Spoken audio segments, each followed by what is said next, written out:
অবস্থাকে খেয়াল করে দেখেন, খ্রিস্টানদের মধ্যে মুসলমানদের মধ্যে বা ইহুদিদের মধ্যে মুসলমানদের মধ্যে জায়গা নিয়ে বিরোধ দেখা দিল। আল্লাহ রসুলের কাছে গেলেন, আল্লাহ রসুল বললেন এই জায়গার মালিক হলো ইহুদি। সুবহানাল্লাহ। মুসলমানকে শান্ত করে দিয়ে বললেন, বাবা এই জায়গা তোমার না, তুমি জায়গা ছেড়ে দাও, এটা ইহুদির জায়গা। তো মুসলমান এই সাহাবী চিন্তা করলেন, হায় রে, আমি মনে করছিলাম রসুল বোধহয় আমার পক্ষে রায় দিবে, রসুল ইহুদির পক্ষে রায় দিলেন। এটা দেখে ওনার মনের মধ্যে একটু চিন্তা চেতনা বাড়লো যে এটা মনে হয় হযরতে ওমর ফারুকের কাছে গেলে একটা সুন্দর রায় পেতেও পারি। উনি চলে গেলেন হযরতে ওমর ফারুকে আজম, ফারুকে আকবার হযরতে ওমর ইবনে খাত্তাব রাদিয়াল্লাহু তাআলা এর কাছে গেলেন, গিয়ে বললেন, ওমর দরজা খোলেন। দরজা ভিতর থেকে দরজা খোলা হলো। কে আপনি? আমি। কি চান? সানি করাবো। সানি বুঝেন তো? দ্বিতীয় বিচার। একটা বিচার প্রথমবার না হইলে এটা দ্বিতীয়বার নাম হলো সানি বিচার। সুবহানাল্লাহ বলুন। আপনি সানি করাবেন? হ্যাঁ। এটা আউয়াল কে? প্রথম বিচার করছে কে? কয় আল্লাহর রাসূল। হযরত ওমর কানের মধ্যে হাত দিয়ে ফেললেন। আল্লাহু আকবার পড়েন। আরো জোরে পড়েন আল্লাহু আকবার। বলেন কি আল্লাহর রাসূল বিচার করেছে? হ্যাঁ। এরপরে দ্বিতীয় বিচারটা আমারে দিয়ে করাবেন? হ্যাঁ। দাঁড়ান, একটু দাঁড়ান, আমি আসি। ইনি ঘর থেকে আসলেন, উনি দাঁড়িয়ে রইলেন, বিচার বোধহয় পাচ্ছি। হযরতে ওমর ফারুকে আজম রাদিয়াল্লাহু তাআলা আনহু তিনি ঘরে গেলেন, তরবারি হাতে নিলেন, আসার সাথে সাথে মাথা থেকে তার গর্দান থেকে মাথাটা নামিয়ে দিলেন। আল্লাহু আকবার। আর বললেন, এরে পাপী, পাপিষ্ঠ, শুনে রাখ, আল্লাহর রাসূলের বিচার যে না মানে তার বিচার হবে জাহান্নামে। তাকে জাহান্নামে পৌঁছে দেওয়ার দায়িত্ব আমার। সুবহানাল্লাহ বলে। রাসূলুল্লাহর ফয়সালা আমরা মানি তো? জোরে বলেন, মানি তো? নামাজ পড়তে হবে তো? রোজা রাখতে হবে তো? পরের আমানত খাইয়া ফেলতে হবে তো? অসম্ভব কথা। পরের আমানত যদি কারো কাছে যদি আপনার ঋণ থাকে, এটা আগে পরিশোধ করবেন। ঋণ পরিশোধ না করলে আপনি তার কাছে ধরা আছেন, কিয়ামত তক ধরাই থাকবেন, যতক্ষণ না পর্যন্ত সে আপনাকে ক্ষমা না করছে। আল্লাহু আকবার করেন। আল্লাহর রাসূল একদিন হযরতে হাসান হুসাইন রাদিয়াল্লাহু তাআলা কে নিয়ে মসজিদে নববীর পাশে গেলেন এবং সাহাবীদের ব্যাপারে একদম অথেন্টিক কিছু কথা বললেন। এর মধ্যে একটা কথা বললেন, আমার সাহাবীরা, আপনাদের সাথে আমার অনেকদিন চলাবলা ছিল, আপনারা বলেন দেখি, আমার মনে হচ্ছে বেশি দিন আপনাদের পাশে আমি থাকছি না, আপনারা বলেন আমার কাছে কে কিছু পাওনা আছেন কিনা? আল্লাহু আকবার। কিছু কি আছেন কিনা? পাওনা আছেন কিনা? আমাদেরও জিজ্ঞেস করা দরকার আছে। মাঝে মধ্যে ঘরের বাড়ির মানুষগুলোকে ডাক দিয়ে জিজ্ঞেস করবেন যে ভাই আপনারা আমার কাছে কিছু পাওনা আছেন কিনা। জিজ্ঞেস করা দূরের কথা, আমরা তো জিজ্ঞেস করি না, বরং খুশি হই কেউ বুঝা গেলে। ঠিক না? ঠিক। আহারে, কত দোকানদার বাইরে আমার আছে, বিপদে পড়ে আছে, এই লোকটা হয়তো লেখা রাখে নাই, এর থেকে 500 টাকার সদাই আমরা আনছি, বলছি তো বলছি। যখন দেখি 2-4 বার আইলে গেলে আর জিজ্ঞাসা করে না, তখন মনে মনে করে আল্লাহ সারাইছে। এটাকে আল্লাহ সারাইছে না ধরাইছে? জোরে কোন সারাইছে না ধরাইছে? আমি কোনো একদিন এক জায়গায় যাচ্ছিলাম, তো দেখি পাশে মা এবং মেয়ের কনভারসেশন। আমি হয়তো শুনতে চাইতাম না, কিন্তু আমার মনে হলো কনভারসেশনটা শোনা আমার উচিত, তাই আমি শুনতে চাইলাম এবং শুনলাম। শুনতে আমি শুনলাম মেয়েটা বলতেছে, মা গো, কি আজকেও তো আমার মোবাইলে 20 টাকা আইছে বলে। এমন হয় না? মায়ের উত্তর দিতেছে, মার উত্তর দেওয়া দরকার ছিল, মা টাকাটা ফিরিয়ে দাও, এটাই তো। মায়ের উত্তর দিতেছে, মা গো তোর ভাগ্যটাই, হ্যাঁ এটা আপনারা কইছে, তোমার ভাগ্যটাই বালা, তোমার ভাগ্য ভালো মা, পরের হক খাইয়ে বলে ভাগ্য ভালো হয়। এটা শিখাইতেছে মা তার মেয়েকে। এই মেয়েটা কয়েকদিন পরে পালাইয়া যাইব, মায় কেবল, আহারে আমার তো কোনো অপরাধ ছিল না রে মা, তুমি তো শিখাইছো সব আকামের কথা বলেন ঠিক কিনা? আপনি কোরআন হাদিসের মূল আলোচনাই করেন না, কোরআন হাদিসের অথেন্টিক বিষয়গুলো আপনি আনেনই না, বুঝেনই না, আপনি কিসের নামাজ পড়তেছেন? নামাজ তো পড়েন, আমিও তো নামাজ পড়ি, নামাজ আমি পড়ি, আমিও নামাজ পড়ি, আপনিও পড়েন, কিন্তু আমার মূল ব্যাপারটা কেন এত দুর্বল হচ্ছে বলেন ভাই? বলেন না কেন আমরা এতটা পিছিয়ে গেলাম? আল্লাহ রসুলের যুগে তো এমন ছিল না ভাই, সাহাবায়ে কেরামের যুগে এমন ছিল না, ওলি আল্লাহদের জীবনী পড়ে দেখেন এমন ছিল না, শুধুমাত্র আমরাই। কথা বলেন ঠিক কিনা? মা তোমার ভাগ্য ভালো, তোমার প্রায় 20 টাকা কইরা আসে। নাউজুবিল্লাহ পড়েন। হযরত আলী, আল্লাহ রাসূল জিজ্ঞেস করলেন, সাহাবীরা আপনারা কিছু পাওনা আছেন? কেউ কিছু বলে না, সবাই বলে জি না ইয়া রাসূলুল্লাহ, আপনার কাছে আমরা ঋণী। এক সাহাবী দাঁড়ায় কইতেছে আমি পাওনা। সুবহানাল্লাহ। সবাই তার দিকে মাথা মোড়ায় উল্টে যাচ্ছে, হ্যাঁ কি পাওনা আছে, এরকম একটা হট্টগোল শুরু হয়ে গেল। আল্লাহ রাসূল বলেন সবাই চুপ, সবাই চুপ, শুধু সে পাওনাদার আমি দেনাদার, তার সাথে আমার কথা বলতে দাও। মাঝখানে কোনো ওকালতি চলবে? আওয়াজ করে বলেন, মাঝখানে কোনো ওকালতি চলবে না। যখন এই কথা বললেন আল্লাহ রাসূল সাল্লাল্লাহু আলাইহি ওয়াসাল্লাম, এটা বলার পরে সাহাবায়ে কেরাম আজমাইন সকলে তার দিকে তাকালেন। রাসূল বললেন যে না, মাথা নামাও। সবাই চুপচাপ মাথা নামালেন। তাকে ডাক দিয়ে বললেন, ওয়াক্কাস রাদিয়াল্লাহু তাআলা আনহু, আপনি আসেন, আপনার সাথে আমার কনভারসেশন আছে। রাসূল তার সাথে কথা বলতে শুরু করে দিলেন। রাসূল জিজ্ঞেস করলেন, কি পাওনা আছেন? ইয়া রাসূলুল্লাহ, কোন এক যুদ্ধে আপনি খেয়াল করে দেখুন আমার পিঠের মধ্যে আঘাত করেছিলেন। কোথায়? ইয়া রাসূলুল্লাহ, ব্যথা বেদনা আমি বলতে পারি না। আপনি যদি চান এর প্রতিশোধ নেবেন, আর যদি না নেবেন না, তা আমার কোনো আপত্তি নেই। আল্লাহ রাসূল বলেন, অবশ্যই অবশ্যই আপনি প্রতিশোধ নেবেন। সুবহানাল্লাহ। আরো জোরে করেন না আল্লাহু আকবার। বলেন না ইয়া রাসূলুল্লাহ। এমন নবীরে মানতে রাজি আছি না নাই? এই তো আমার নবী, এই তো আমার কামলিওয়ালা, এই তো আমার তরানেওয়ালা, এই তো আমার বাঁচানেওয়ালা, রাহমাতুল লিল আলামিন। তিনি বললেন, হা হা হা, ওনার সাথে আমার কথা হবে, তোমরা সবাই বসে পড়ো। সাহাবী সামনে আসেন। সাহাবী সামনে আসলো। আসার পরে বললেন, কি পাওনা আছেন? ইয়া রাসূলুল্লাহ, আমাকে মারছিলেন আপনি, আমার মনে কষ্ট আছে। আমি বলি নাই। এটা বলার পরে হযরত ওমর ফারুকে আজম লাফ দিয়ে দাঁড়িয়ে গেলেন, তরবারি খুলে ফেললেন। আল্লাহ রাসূল বললেন, ওমর, তোমার রাসূল সামনে, তুমি কত বড় সাহস তরবারি খুলে ফেলো। হযরত ওমর যেমনে দাঁড়াইছিল ঠিক লজ্জায় এমনি ভাবে বসে পড়ছে। সুবহানাল্লাহ পড়ে। সুবহানাল্লাহ। আল্লাহ রাসূল বলতেছেন, বসো মিয়া, কোনো কথা নাই, শুধু দেখো কি হয় তার সাথে আমার। আমি জানাদার হয়ে গেছি, সে পাওনাদার। মাঝখানে ওকালতির কোনো প্রয়োজন নাই। তার সাথে আমার কনভারসেশন করতে দাও, তার সাথে আমার আলোচনা করতে দাও। আমি দেখবো সে কি আমার সাথে বলতে চায়, আমি তার সাথে কিভাবে এটাকে মিটাই নেওয়া যায়, আমি সেই চেষ্টা করবো। আল্লাহু আকবার, আল্লাহু আকবার। সমস্ত সাহাবায়ে কেরাম চোখের পানি ছাড়ছেন আর বলতেছেন, হযরতে হাসান হোসেন বলতেছেন, ভাই, একে অপরের বলতেছে, ভাই রে, কাফেররা রাসূলকে মারছে, এটা মাইনা নিছি, যদি সাহাবীরা রাসূলের এই ব্যাপারে কোনো কথা বলে, ভাই বাঁচতাম না। ভাই, আমার নানা জান এত কষ্ট মেনে নিলেন, এরপরে একজন সাহাবী, তাও আবার দলিল কদর একজন সাহাবী, হযরত ওয়াক্কাস রাদিয়াল্লাহু তাআলা আনহু, তিনি যদি বলেন এই কথা, আমরা আর বাঁচব না বোধ হয়। সুবহানাল্লাহ। আল্লাহ রাসূল সাল্লাল্লাহু আলাইহি ওয়াসাল্লাম বলেন, হ্যাঁ, হাসান হোসেন কোথায় আছো? আসো। হাসান হোসেন দৌড়ে গেলেন, ইয়া রাসূলুল্লাহ, ইয়া হাবিবাল্লাহ, নানা জান কি বলবেন বলেন। কই, যাও মা ফাতেমার ঘরে যাও। সুবহানাল্লাহ। কেন? মা ফাতেমার ঘরে সেই লাঠিটা আছে, যে লাঠি দিয়ে আমি ওয়াক্কাসকে মেরেছিলাম, আমার মনে আছে। যাও, তোমরা যাও। আল্লাহর রাসূল সাল্লাল্লাহু আলাইহি ওয়াসাল্লামের কথা শুনে হযরতে হাসান, হযরতে হুসাইন রাদিয়াল্লাহু তাআলা আনহু এমনি ভাবে দৌড়ে ছুটলেন মা ফাতেমার ঘরের দিকে। যেতে যেতে এক ভাই অপর ভাইকে বললেন, ভাই, হয়তো এই জীবনে আমাদের আর এই শোক সইবার মতো ক্ষমতা আমাদের আর থাকছে না। আমরা অনেক শোক সহ্য করেছি, অনেক কষ্ট সহ্য করেছি, জীবন দিতে প্রস্তুত আছি, সবকিছু করতে পারি, কিন্তু আল্লাহর রাসূলের অপমান বা আল্লাহর রাসূলের উপর কোনো একটা ফুলের টোকাকে সহ্য করে নেওয়া যাবে না। সুবহানাল্লাহ পড়ে।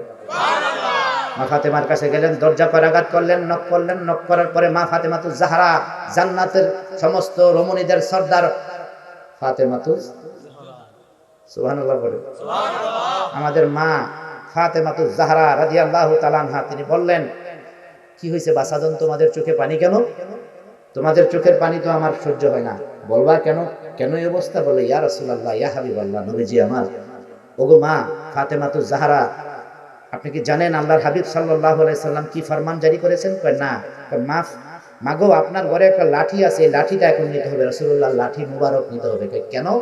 এই লাঠি দিয়ে আল্লাহ রাসূল নাকি ওয়াক্কাস রাদিয়াল্লাহু তাআলা আনহুকে একদিন কোন এক যুদ্ধের মধ্যে তিনি আঘাত করেছিলেন। ওয়াক্কাস বলতেছে তার প্রতিশোধ নিতে চায়। মা ফাতেমাতুজ জাহরা কি শুনলেন? তিনি অবাক হয়ে গেলেন, হতভম্ব হয়ে গেলেন, কিংকর্তব্য বিমূঢ় হয়ে বললেন, বাবা বাসাদন, তোমরা কি শোনাইলে আমাকে? ধরো এই লাঠি তোমাদেরকে দিচ্ছি, তবে হ্যাঁ, মা ফাতেমার কথা আছে। আল্লাহু আকবার। কি কথা আছে মা ফাতেমার? লাঠি দিয়ে বললেন, শোনো বাসাদন, তোমাদেরকে আজকে কোরবানি করে দিলাম মা ফাতেমা। মা ফাতেমা বলছি, তোমরা হাসান এবং হোসাইন, তোমরা রসুলকে গিয়ে বলবা, ইয়া রাসূলুল্লাহ, এই ধরেন লাঠি মুবারক আপনার, কিন্তু মা ফাতেমার কথা আছে। আল্লাহু আকবার। কি কথা আছে? কথা হবে এই যে যদি ওয়াক্কাস রাদিয়াল্লাহু তাআলা আনহু আপনার সাথে কোনো পাওনা দেনা থেকে থাকে, আর সেটা যদি হয়ে থাকে বেত্রাঘাত, তবে আমার আম্মাজান হাসানকে এবং হোসেনকে ওয়াকফ করে দিয়েছে। যত মারতে হয়, যত পিঠে আঘাত করতে হয় হাসান এবং হোসেনের গায়ে, মারতে মারতে মারতে মারতে যদি হাসানকে শহীদ করা হয়, কোনো সমস্যা নাই।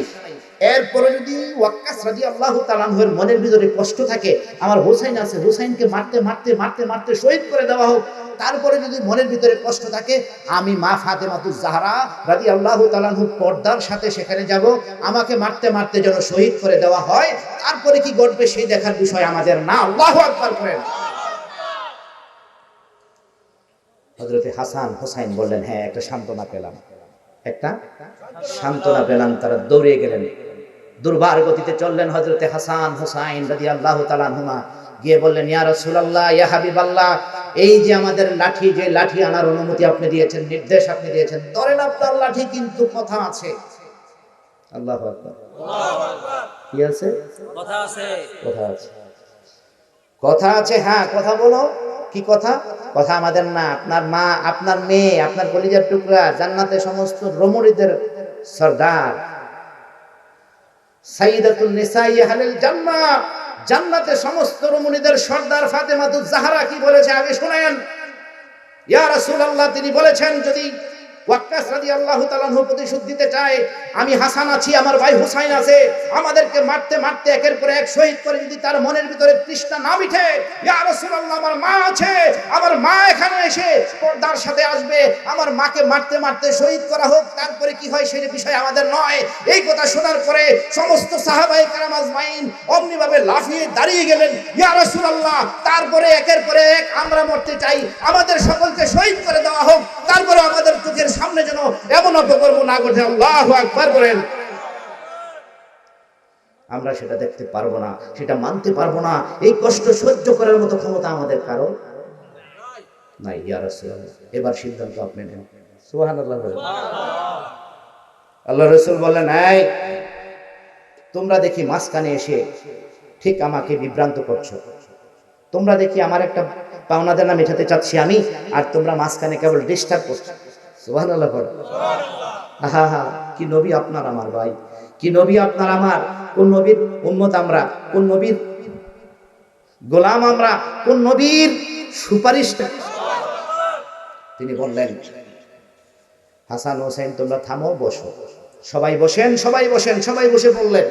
বসার পরে ওয়াক্কাস রাদিয়াল্লাহু তাআলা আনহুকে ডেকে আনলেন। ওয়াক্কাস, আসেন, আপনি সামনে আসেন। সামনে আসলেন, আসার পরে বললেন, ধরেন আপনার লাঠি। সুবহানাল্লাহ। নেন, আপনার মনের আশা পূর্ণ করেন। হযরত ওয়াক্কাস রাদিয়াল্লাহু তাআলা আনহু বলেই ফেলেন, ইয়া রাসূলুল্লাহ, ইয়া হাবিবাল্লাহ, ও নূরাল্লাহ, ইয়া নবিয়াল্লাহ, ও রাহমাতুল লিল আলামিন, যখন আপনি আমাকে মেরেছিলেন তখন আমার পিঠ ছিল খালি, আপনার পিঠের মধ্যে তো জুব্বা মোবারক আছে, ইয়া রাসূলুল্লাহ, এটা কি সমান হয়? সুবহানাল্লাহ, সুবহানাল্লাহ। ইয়া রাসূলুল্লাহ, এটা তো সমান হয় না, আপনি কি মনে করেন? রাসূল বলেন, না, এটা সমান হয় না। তবে এটা বলতে গিয়ে আল্লাহর রাসূল কেঁদে দিলেন, এখন আর চোখের পানি রাখতে পারলেন না। রাসূল বললেন, ওয়াক্কাস, তুমি জানো, তুমি জানো, তুমি জানো, তোমার সামনে আমি হাদিস বলেছি, তোমাদের সকলের সামনে হাদিস বলেছি যে আমি রাসূল যে কোনো কুমারী নারীর চেয়ে বেশি লজ্জাবতী। আমি আমার পিঠ খালি করি না, আমি খুব লজ্জা পাই, আমার শরীর খালি করি না, আমি খুব লজ্জা পাই। আমি কোনো মানুষের সামনে আমার শরীর পুরা, আমরা খালি গায়ে অনেক সময় ঘরে থাকি না, তা করতেন না আল্লাহ রাসূল সাল্লাল্লাহু আলাইহি ওয়াসাল্লাম, করতেন না। যখন এই অবস্থা হলেন, তিনি বললেন, আমি খুবই লজ্জা পাই, এটা তো আমার জন্য অনেক লজ্জা। ওয়াক্কাস, তাই কি আমাকে করতে হবে? ওয়াক্কাস রাদিয়াল্লাহু তাআলা বললেন, ইয়া রাসূলুল্লাহ, ইয়া হাবিবাল্লাহ, আর কোনো উপায় নাই, আপনি যদি বলেন হবে, না বললে আমার কিছু করার নাই। সুবহানাল্লাহ পড়েন, সুবহানাল্লাহ, আর জোরে পড়েন না, আল্লাহু আকবার। আল্লাহ রাসূল সাল্লাল্লাহু আলাইহি ওয়াসাল্লাম বললেন, ওয়াক্কাস, আমি তাই করছি, আমি তাই করছি, আমি তাই করছি। তিনি জুব্বা মোবারক খুলে দিয়ে বললেন, নাও, তোমার যত ইচ্ছা আছে পুরে নাও হযরতে ওয়াক্কাস, আমার কোনো আপত্তি নাই, আল্লাহর রসুল যখন নাকি পিঠ মুবারক থেকে জামা মুবারককে একটুখানি আলাদা করলেন, অমনিভাবে হযরত ওয়াক্কাস রাদিয়াল্লাহু তাআলা আনহু আর দেরি করলেন না, দুর্বার গতিতে লাঠি ফেলে দিয়ে এমনিভাবে রাসূলুল্লাহর গায়ে চুম্বকের মতো গিয়ে থাপ দিয়ে ধরে বললেন, ইয়া রাসূলুল্লাহ, ইয়া হাবিবাল্লাহ, এই ছিল আমার ইচ্ছা। আমি জেনেছি আপনার পিঠ মুবারকের মধ্যে মোহরে নবুয়তের চিহ্ন আছে। আমি নামাজ পড়তাম, আমার মনে হইতো আমি জান্নাতে যাব না। আমি রোজা রাখতাম, আমার মনে হইতো এটা জান্নাতের জন্য সাফিসিয়েন্ট নয়। আমি হজ করতাম, আমার মনে হতো এটা জান্নাতের জন্য সাফিসিয়েন্ট নয়। আমি যাকাত দিতাম, আমার মনে হতো জান্নাতের জন্য এটা সাফিসিয়েন্ট নয়। আমার মনে হইতো আল্লাহ রাসূলের মোহরে নবুয়তের চিহ্নের মধ্যে যদি একটা বার চুমু দিতে পারতাম, নিশ্চিত আমি জান্নাতি হয়ে যেতে পারতাম। আল্লাহু আকবার করি। ইয়া রাসূলুল্লাহ, ইয়া হাবিবাল্লাহ, এই কথা বলে তিনি আল্লাহর রাসূলের পিঠ মুবারকের মধ্যে মোহরে নবুয়তের চিহ্নের মধ্যে বারবার চুমু খেতে লাগলেন। বলেন আল্লাহু আকবার। এটা দেখে সাহাবায়ে কেরাম চোখের পানি অজর করে ফেললেন, অজর চোখের পানি ঝরতে শুরু করে দিলেন।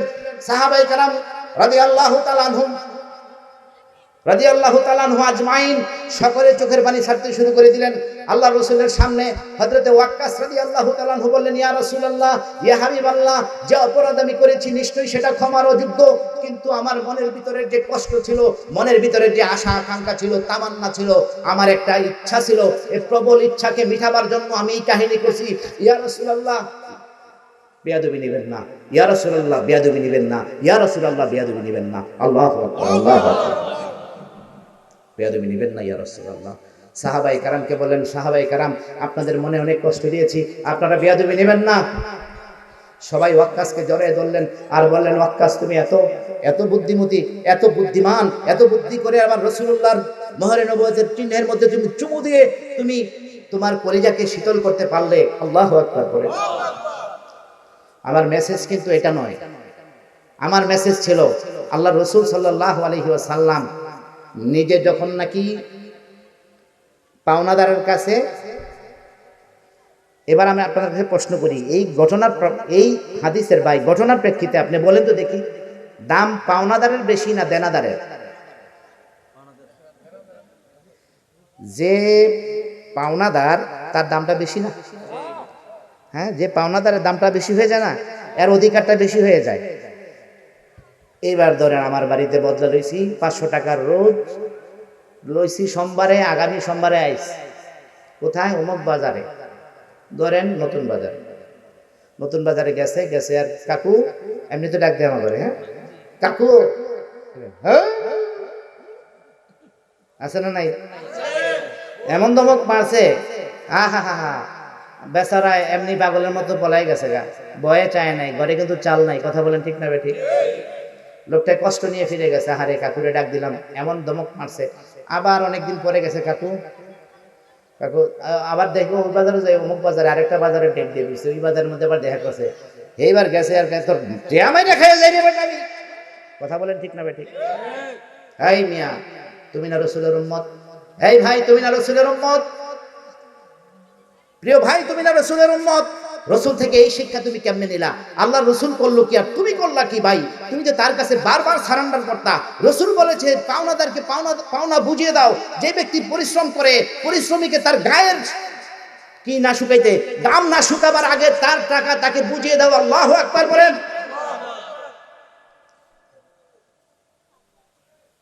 এইবার বলেন, ধরেন আমরা নামাজ পড়তেছি, রোজা রাখতেছি, হজ করতেছি, যাকাত দিতেছি, জিকির, ফিকির, মুরাকাবা, মুশাহাদা সব আছে আমার, পাওনাদারের টাকা দেই না। এরপরে ওই মানুষগুলো আমারে গালি দিব কি দিব না? কথা বলেন, দিব কি দিব না? এই মানুষগুলো বলবে যে এটা কেমন নামাজ পড়ে, হাই নামাজ রে আপনি গালি শুনাইলেন। আরে ভাই, নামাজের মতো শ্রেষ্ঠ আমলকে আপনি গালি শুনাইলেন, মানুষের পাওনা আটকায় রেখা। নামাজের মতো শ্রেষ্ঠ, রোজার মতো একটা ইবাদতকে আপনি গালি শুনাইলেন। হ্যাঁ, কিসের রোজা রাখে বলতেছে, জোরে বলেন ঠিক না? আবার বলবে কেমন হজ করে আইছে, আমার টাকা দেয় না, এই কথা বলবে। ভাই, আপনি এত সব বাদ দেন তো প্লিজ। আপনার কাছে আমি পায়ে হাত দিয়ে বলি, আপনার পায়ের মধ্যে আমি হাত দিয়ে বলি, ভাই দয়া করে যে পাওনা আছে তার টাকাটাকে আগে পরিশোধ করে দেন। কথা বলেন ঠিক কিনা? দরকার আছে না নাই? আগে ঠিক হন, আগে নিজে ঠিক হতে হবে। কি ভাই? আগে নিজে ঠিক হতে হবে। তাইলে আমি নামাজ পড়লে মানুষ বলবে যে না এই মানুষের নামাজটা আগাগোড়া ঠিক আছে। কথা বলেন ঠিক কিনা? আপনি ধরে নেন এই যদি হয় আমাদের চরিত্র, তাহলে আমরা কথায় কথায় মানুষের সাথে জুলুম করি। কি করি? জোরে বলেন, কি করি? জুলুম করি। নাউজুবিল্লাহি মিন যালিক। আমরা সীমা লঙ্ঘন করি। আপনারা জেনে থাকবেন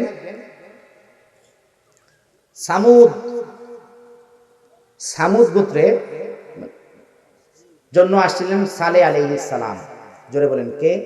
হযরতে সালেহ আলাইহিস সালাম সামুদ জাতির জন্য আসলেন। সামুদ জাতিরা ছিলেন, তারা এই মাউন্টেন আছে না, এভারেস্ট মাউন্টেন গুলো আছে না, যেই পাহাড়গুলো কেটে কেটে তারা সুন্দর সুন্দর নকশা করে ঘরবাড়ি বানাতেন। তাদের অঞ্চলটাই ছিল পাহাড়ি এলাকা, তাই তারা সেখানে ঘরবাড়ি বানাইতেন। এমন সময় হযরতে সালেহ আলাইহিস সালাম তাদের সামনে গিয়ে বললেন, তোমরা সকলে আল্লাহর গোলামি করো। সুবহানাল্লাহ। যখন এই কথা বললেন যে আল্লাহর গোলামি করো, তারা বললেন যে হ্যাঁ আল্লাহর গোলামি করব। ঠিক আছে, আপনি কে? আমি আল্লাহর রাসূল, আল্লাহর নবী। হ্যাঁ আল্লাহ, আপনি যদি আল্লাহর নবী হয়ে থাকেন তার প্রমাণ কি? হযরতে সামুদ আলাইহিস সালাম, তিনি হযরতে সালেহ আলাইহিস সালাম তিনি বললেন, আমি যে আল্লাহর রাসূল, আমি যে আল্লাহর নবী, তার প্রমাণ আপনারা কিভাবে চান? তারা বললেন, এই যে পাহাড়টা দেখতেছেন, পাহাড়ের ভিতর থেকে এই মুহূর্তে সবার সামনে উপস্থিত সকলকে সাক্ষ্য রাখিয়া আপনি পাহাড়ের ভিতর থেকে একটা উষ্ট্রি বের করবেন, যেটা 10 মাসের গর্ভবতী। সুবহানাল্লাহ। আর যদি বলেন না সুবহানাল্লাহ। হযরতে সালেহ আলাইহিস সালাম আল্লাহকে বলেন, আল্লাহ তাআলা আপনি তো আমাকে পাঠাইছেন, এটা মিথ্যা নয়। আমি এখন বিপদে পড়ে গেলাম তাদের সামনে। আল্লাহ তাআলা আপনি আমার সব হয়ে যান, এখন আমি কি করতে পারি? আল্লাহ বলেন, আপনি শুধু সবার সামনে চান, বাকিটার দায়িত্ব সুবহানাল্লাহ করে, বাকি দায়িত্ব আমি নিচ্ছি, আপনি চান শুধু সকলের সামনে। সকলের সামনে হযরতে সালেহ আলাইহিস সালাম সকলের সামনে ডাক দিয়ে বলেন, এই পাহাড়, এই পাহাড়ের ভিতর থেকে এক্ষুনি একটা 10 মাসের গর্ভবতী উষ্ট্রি বের হয়ে আসো। সুবহানাল্লাহ বলে। বলতে দেরি আসতে দেরি হয়। সুবহানাল্লাহ বলে। বলতে দেরি আসতে দেরি হয় নাই। সাথে সাথে 10 মাসের গর্ভবতী একটি উষ্ট্রি বের হইলেন, সাথে সাথে বাচ্চা প্রসব করলেন এবং তার দুধ দিয়ে পুরো এলাকাবাসী সবাইকে আহার করাইলেন। সুবহানাল্লাহ। সবাই তৃপ্ত হয়ে পান করলেন। পানাহার করার পরে তারা, আচ্ছা বলেন তো দেখি, এমন ঘটনাটা যদি সবার সামনে ঘটছে, সকলের উচিত ছিল কি? সালেহ আলাইহিস সালামকে নবী হিসাবে স্বীকৃতি। কথা বলেন ঠিক কিনা? কিন্তু তারা কি করেছিল আপনারা কি জানেন? তারা তা করে নাই। তারা এমন উল্টা কাজটা করছে, তারা সকলে বলল, হাই হাই, তুমি এত বড় জাদুকর! নাউজুবিল্লাহ। তুমি পাহাড়ের ভিতরে জাদু ঢুকাইছো, তুমি এত বড় জাদুকর! এই কথা বলে তাকে অপমানিত করছে। হযরতে সালেহ আলাইহিস সালাম চোখের পানি ছাড়তে ছাড়তে বেহুশ হয়ে গেলেন। আল্লাহ আপনি আমাকে দিলেন মুজিজা, আর তারা বলে জাদু। নাউজুবিল্লাহি মিন যালিক। বলল কি? এত কষ্ট পেয়েছেন, আল্লাহ তাআলা বলছেন আর কষ্ট নেবেন না, কষ্ট নেবেন না, যেহেতু তারা সীমা লঙ্ঘন করেছে। জোরে বলেন, কি করেছে? আরো জোরে বলেন, কি করেছে? সীমা লঙ্ঘন করেছে, তাদেরকে আর ছাড় দেওয়া হবে না। জিবরাইলকে ডাক দিয়ে বললেন, জিবরাইল আপনি নামেন, আপনি এই মুহূর্তে ঠিক সামুদ গোত্রের আসমানের বরাবর নিচে নেমে ওদের এলাকার সামনে এসে এমন জোরে একটা চিৎকার দিবেন, এমন শব্দ করবেন যে শব্দে তাদের সমস্ত কান ফেটে চৌচির হয়ে যায়। আল্লাহু আকবার। হযরতে সালেহ আলাইহিস সালামের এই অঞ্চলে নেমে আসলেন হযরত জিবরিল আমিন আলাইহিস সালাম। এসে তাদের কানের কাছে এসে এমন জোরে চিৎকার দিয়ে উঠলেন, চিৎকার দেওয়ার সাথে সাথে এবং বজ্রপাত শুরু হয়ে গেল। বজ্রপাত এবং চিৎকারের শব্দে তারা সবাই ধ্বংস লীলায় পরিণত হলেন। করে বলি আল্লাহু আকবার। আল্লাহ তাআলা কোরআনে বলেছেন, ইন্নাল্লাহা লা ইউহিব্বুল মুতাদিন, নিশ্চয়ই আল্লাহ তাআলা সীমালঙ্ঘনকারীকে পছন্দ করেন না। এখন আপনি বলবেন, হুজুর এটা তো কোরআন শরীফের কথা, আপনি আমাকে কেন শোনাইতে আসছেন? আরে ভাই, কোরআনের কথা দিয়ে আপনি বর্তমানে দেখেন না আমি কোনো কোথাও সীমালঙ্ঘন করছি কিনা, আমি সীমালঙ্ঘন করছি কিনা দেখেন। আপনি নিজের মধ্যে মেজারমেন্ট করেন, নিজেকে স্কেল দিয়ে মাপ দেন, মাপ দিয়ে দেখবেন আমরাও অনেক জায়গায় সীমালঙ্ঘন করে রাখছি। কথা বলেন ঠিক কিনা? নিজেকে পরিশুদ্ধ। আল্লাহ রাব্বুল আলামিন বলেছেন, কদ আফলাহা মান যাক্কাহা ওয়া কদ খাবা মান দাসসাহা। কথা বলেন ঠিক কিনা? সেই সফলতা পেয়েছে যে ব্যক্তি নাকি নিজেকে পরিশুদ্ধ করেছে। তো নিজেকে পরিশুদ্ধ করতে গেলে নিজের মধ্যে এত বড় সীমালঙ্ঘন থাকলে সে কি পরিশুদ্ধ হয়? অসম্ভব কথা, অসম্ভব কথা, অসম্ভব কথা। তাহলে চলুন আমরা কি করব? আমরা সীমালঙ্ঘন করব না।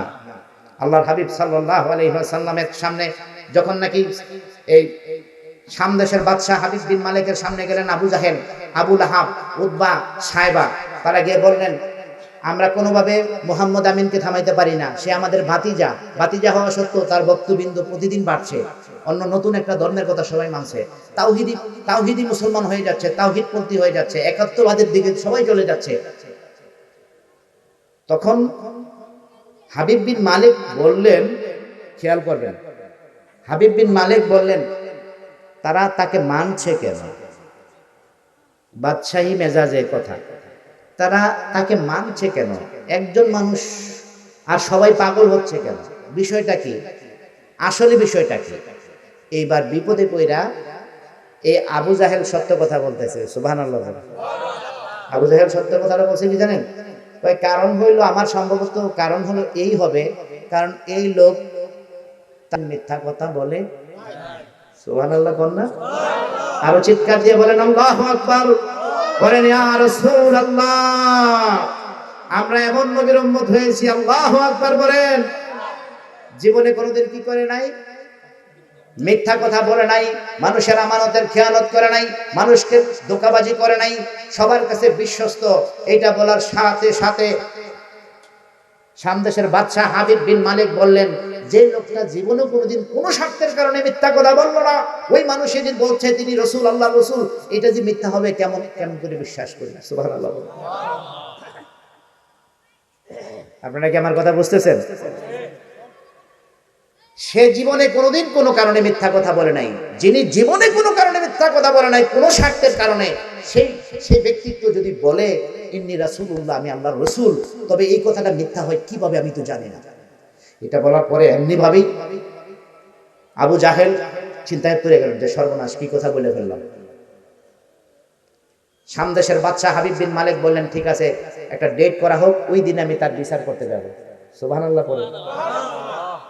হাবিব বিন মালিকের মনে মনে ইচ্ছা হলো, এই এমন আজীব লোক তো আমি আর শুনি নাই, দেখি লোকটারে গিয়ে কাছাকাছি গিয়ে একটু দেখি না। আল্লাহু আকবার বলেন না? অতঃপর শাম দেশের বাদশা হাবিব বিন মালিক যখন নাকি একটা ডেট করে আসলেন, ধরেন আগামী সোমবার আসলেন, আসার পরে সুন্দর প্যান্ডেল হইলো, প্যান্ডেলের ভিতরে সুন্দর করে সাজানো হইলো, একটা স্বর্ণের চেয়ার আর একটা রূপার চেয়ার, বাকিগুলো এমন বিছানা করে দিল। স্বর্ণের চেয়ারের মধ্যে বসবে বাদশা হাবিব বিন মালিক, যেহেতু তিনি গেস্ট, আর এই দেশের হোস্ট হলো কে? আবু জাহেল। তাই হোস্ট বসবে রূপার চেয়ারে, স্বর্ণের চেয়ারে হাবিব বিন মালিক, আর রূপার চেয়ারে বসবে আবু জাহেল। কে? জোরে বলেন কে? আর রাসূলুল্লাহকে দাঁড় করে রাখবেন, এই সিদ্ধান্ত নিলেন। আল্লাহ বলেন তুইজ্জু মান তাশাউ ওয়া তুযিল্লু মান তাশাউ। জোরে বলেন তুইজ্জু মান তাশাউ ওয়া তুযিল্লু মান তাশাউ বিয়াদিকাল খায়র ইন্নাকা আলা কুল্লি শাইইন কাদির। এই আবু জাহেল, মানুষকে ইজ্জত দেওয়ার মালিক আমি, আবার মানুষকে অসম্মান করার মালিক হলো আমি। সুবহানাল্লাহ বলেন। তুমি আমার রাসূলকে দাঁড় করিয়ে রাখবার সিদ্ধান্ত নিয়েছো, যাও আগে বিচার শুরু হোক। সুবহানাল্লাহ বলেন। ঠিক 10টা বেজে গেল, আল্লাহ রসুলকে ডাক দিয়ে আনার জন্য কয়েকজন লোক গিয়ে বললেন, আপনি আসেন। আল্লাহ রসুল এর ফুফু আম্মা ডাক দিয়ে বললেন, বাবা যাইও না, ওরা মানুষ না, ওরা অমানুষ। আল্লাহ রসুল বললেন, মাগো আমার যেতেই হবে, কারণ এটা যদি আমার নিজস্ব বানানো কোনো ধর্ম হতো তাইলে না হয় আমি না যেতাম, কারণ আমি তো আদিষ্ট, আমি তো আল্লাহ পাকের পক্ষ থেকে প্রেরিত, আমাকে যেতেই হবে, আমার জান যাক আর মাল যাক সবকিছু মেনে নিয়ে আমি যাবো। আল্লাহু আকবার। আল্লাহ রসুল গেলেন। যখন দূর থেকে আসলেন, আল্লাহ রসুলকে দেখে বাদশা হাবিব বিন মালিক বলছে, এই লোককে, হু ইজ হি? আমি তাকে দেখে আমি নিতে পারছি না, আমার চোখ কেমন যেন দাদা লেগে গেছে, এই লোককে আমি এমন তো দেখি নাই। সুবহানাল্লাহ পড়ে। আবু জাহেল দেখতেছে উনি কেমন মোড়ামুড়ি করতেছে, সর্বনাশ তো। উনি বলতেছেন, না বাদশা আপনি শান্ত হন, শান্ত হন। এই বলে, আরে ভাই শান্ত হবো কেমনে, আমি তো অশান্ত হয়ে গেছি অলরেডি আপনাকে দেখে। সুবহানাল্লাহ। তাই তো শায়ের বলেন, আপনার মুবারক চেহারা দেখে কত কাফের হইল মুসলমান, আপনার মুবারক কালাম শুনে আত্মহারা আশিকান। আল্লাহুম্মা সাল্লি আলা মাওলানা মুহাম্মদ ওয়া আলা আলি সাইয়্যিদিনা মাওলানা মুহাম্মদ আল্লাহুম্মা সাল্লি আলা সাইয়্যিদিনা মাওলানা আলে সাইয়্যিদিনা মাওলানা মুহাম্মদ সাল্লাল্লাহু আলাইহি ওয়াসাল্লাম। সুবহানাল্লাহ পড়েন। আচ্ছা, হাবিব বিন মালিক বলেন উনি কে? কয় উনি হলো সেই ব্যক্তি যার ব্যাপারে আপনার সাথে আমি নালিশ দায়ের করেছি। বাদশা হাবিব বিন মালিক একেবারে অপলক দৃষ্টিতে তাকিয়ে আছেন আর বলছেন, হাই হাই, আমি কার দিকে কার বিচার করতে আমি আসলাম রে আল্লাহ, আমি তো এমন আর দেখি নাই কাউকে। তিনি দেখার পরে নয়ন জড়িয়ে আসছে, পাগল পারা হয়ে আসছে, আর পাগলের মতো তিনি একেবারে কিং কর্তব্য বিমূঢ় হয়ে গেলেন। আল্লাহু আকবার। এমনি ভাবে আল্লাহ রাব্বুল আলামিন এর রাসূল যখন ঢুকতেছেন, এমনি ভাবে কে যেন বাদশা হাবিব বিন মালিককে ডেকে ডেকে বলছে, হাবিব বিন মালিক, তুমি তাকে সম্মান করো, তোমার তকদির লেগে যাবে। আল্লাহু আকবার করে তাকে বসতে দাও, বসার জন্য তাকে ব্যবস্থা করো, তোমার তকদির ঘুরে যাবে। যখন এই কথা তিনি শুনলেন, শোনার পরে তিনি আস্তে করে দাঁড়িয়ে গেলেন এবং বললেন, আপনি আমার চেয়ারে বসুন, আপনি আমার চেয়ারে বসুন। এই কথা শোনার পরে আবু জাহেল রেগে একেবারে চৌচির হয়ে গেল। সুবহানাল্লাহ পড়ে। বাদশা হাবিব বিন মালিক বলছেন, আমি এখানে, আপনি আমার স্বর্ণের চেয়ারে আপনি বসবেন, কোনো কথা নাই। এবার বলতেছেন, আবু জাহেল বলতেছে, হাই হাই, আমি কি জন্য আনলাম, এবং সে হলো গেস্ট, আমি এবার বসে থাকি কেমনে? স্বর্ণের চেয়ারের মধ্যে বসলেন আল্লাহর রাসূল, আর ইজ্জতের কারণে উঠা গেলেন কে? আবু জাহেল। আল্লাহ রসুলের জায়গায় আল্লাহ রসুল ঠিকই বসলেন স্বর্ণের চেয়ারে, রূপার চেয়ারে বসলেন হাবিব বিন মালিক। আবু জাহেলকে আল্লাহ তাআলা দাঁড় করে রাখছেন, আর আল্লাহ তাআলা বলতেছেন, ও তুই ইজ্জু মান তাশাউ ওয়া তুযিল্লু মান তাশাউ। সুবহানাল্লাহ পড়েন। আরো জোরে পড়েন আল্লাহু আকবার। বলেন, ইয়া রাসূলুল্লাহ, ওই নবী আমরা চাই কি চাই না? ওই নবীর উম্মত হতে চাই কি চাই না? ওই নবীর সুন্নাহ মানতে চাই কি চাই না? মানা দরকার আছে কি নাই? সম্মানিত সুধী,